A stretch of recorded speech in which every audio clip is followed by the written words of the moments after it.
Hi friends, M beauties রেসিপিতে তোমাদের সবাইকে স্বাগত। আজকে আমি আরও একটি রেসিপি নিয়ে হাজির হয়ে গিয়েছি। আজকে আমি লাল লাল ঝাল ঝাল মাংস কষা বানিয়ে দেখাবো বন্ধুরা। দেখতে কতটা লোভনীয় হয়েছে দেখে তো বুঝতে পারছো, খেতে খুবই মজাদার হয়। তো আমি যেভাবে বানিয়েছি এইভাবেও তোমরা বানিয়ে ফেলতে পারো খুবই সহজেই, অল্প সময়ের মধ্যে। তো প্লিজ বন্ধুরা, ভিডিওটি ফার্স্ট থেকে লাস্ট অবধি দেখার জন্য অনুরোধ রইল। তবে চলো বন্ধুরা, শুরু করা যাক। এখানে আমি 500 গ্রামের মতো মাংস নিয়েছি। তো মাংসটাকে ভালোভাবে ধুয়ে নিয়েছি। এরপর ওভেনের মধ্যে কড়াই বসিয়ে পরিমাণ মতো তেল দিয়ে নেব। তেলটা দেওয়ার পর এখানে আমি গোটা গরম মশলা নিয়ে নিয়েছি, শুকনো লঙ্কা নিয়ে নিয়েছি, আদা রসুনের পেস্ট ও 2টো তেজপাতা নিয়ে নিয়েছি মাঝখান থেকে ভেঙে। এরপর শুকনো লঙ্কা ও গোটা গরম মশলা তেলের মধ্যে দিয়ে নেব, তেজপাতাটাও দিয়ে নেব। সমস্ত গোটা মশলা ভালোভাবে ভেজে নেব তেলের মধ্যে লাল লাল করে। তো খুব ভালোভাবে ভাজা হয়ে গিয়েছে, খুব সুন্দর একটি গন্ধও ছেড়ে দিয়েছে মশলা থেকে। এরপর এখানে পেঁয়াজ কুচি করে নিয়েছি, তো পেঁয়াজ কুচিটা দিয়ে নেব। পেঁয়াজটা দেওয়ার পর এইভাবে একটু নাড়াচাড়া করে নেব।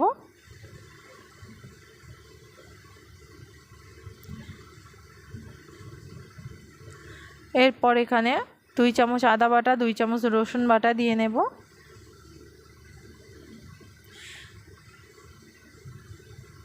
পেঁয়াজ ও আদা রসুন একটু ভালোভাবে ভেজে নিতে হবে।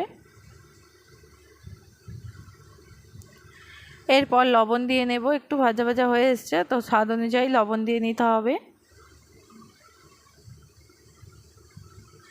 এখানে আমি 1.5 চামচ পরিমাণ লবণ অ্যাড করেছি। হলুদ গুঁড়ো দিয়ে নেব 2 চামচ, লাল লঙ্কার গুঁড়ো দিয়ে নেব 2 চামচ।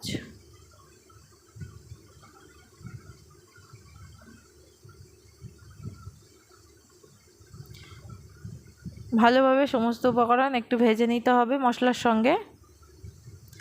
এরপর এখানে কাশ্মীরি পাউডার দিয়ে নেব। কাশ্মীরি রেড চিলি পাউডার 1 চামচের মতোই দিয়ে নিয়েছি কালার হওয়ার জন্য। পেঁয়াজ ও মশলা ভালোভাবে ভাজা হয়ে এসছে, মাংসটাকে দিয়ে নিতে হবে। তো মাংসটা দেওয়ার পর এইভাবে 2 থেকে 3 মিনিট একটু কষিয়ে নেব।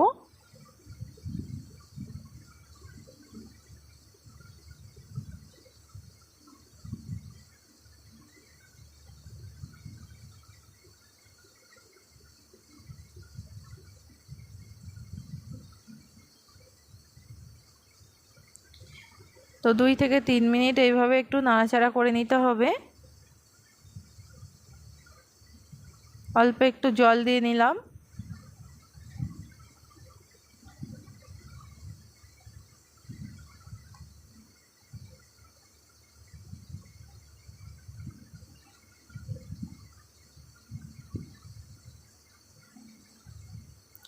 ঢাকা দিয়ে কুক করে নেব কিছুক্ষণ।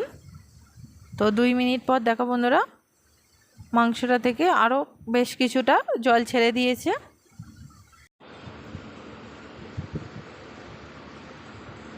দুই মিনিট পর ঢাকা খুলে দেখে নিলাম, মাংস থেকে অনেকটাই জল বার হয়েছে। এরপর একটি প্রেসার কুকার নিয়ে নেব। প্রেসার কুকারের মধ্যে মাংসটাকে ঢেলে নেব।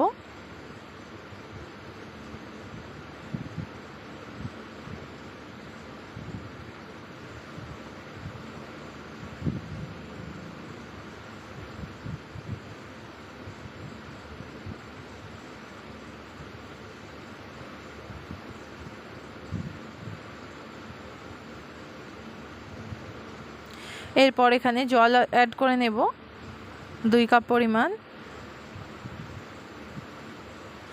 জলটা দেওয়ার পর ঢাকা দিয়ে আমি 6 থেকে 7টা প্রেসার কুকারের সিটি দিয়ে নেব।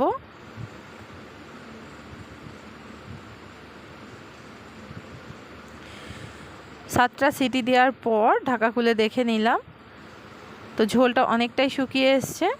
তো এরপর কষিয়ে নেওয়ার পালা। তো তার আগে এখানে কড়াইয়ের মধ্যে আমি ঢেলে মাংসটাকে কষাতে থাকবো কিছুক্ষণ। মাংসটা প্রায় 80% সিদ্ধ হয়েই গিয়েছে। তো এরপর কষিয়ে নেওয়ার পালা।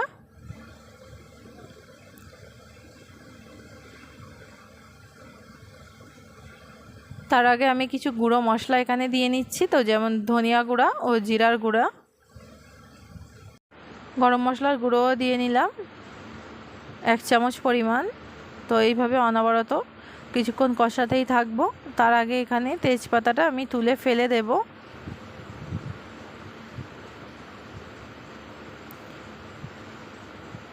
মিডিয়াম হিটে 7 মিনিট আমি ভালোভাবে কষিয়ে নেব, মিডিয়াম টু লো হিটে।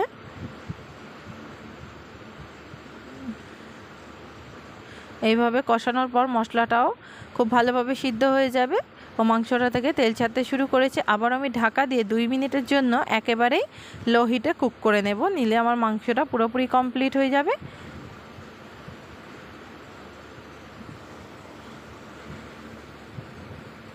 লো হিটে 2 মিনিট কুক করে নিয়েছি, মাংস থেকে পুরোপুরি তেল ছেড়ে দিয়েছে। মাংসটা পুরো রান্না আমার কমপ্লিট, লাল লাল ঝাল ঝাল মাংস কষা। তো আমি যেভাবে বানিয়েছি এইভাবে তোমরা বানাবে, খেতে খুব ভালো হয় আর খুবই সহজেই বানানো হয়ে যায়। এরপর আমি ওভেনটা অফ করে দেব।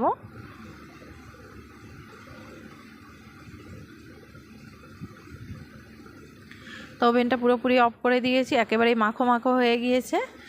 যদি আমার রেসিপিটি ভালো লেগে থাকে আমার চ্যানেলটি লাইক কমেন্ট শেয়ার ও সাবস্ক্রাইব করার অনুরোধ রইল। দয়া করে বন্ধুরা পাশে থেকো, আরও নতুন নতুন রেসিপি পেতে আমার কমেন্ট বক্সে জানিও। ভালো থেকো, সুস্থ থেকো, আমাকে সবাই সাপোর্ট করো। দেখা হচ্ছে পরের রেসিপিতে। ভালো থেকো।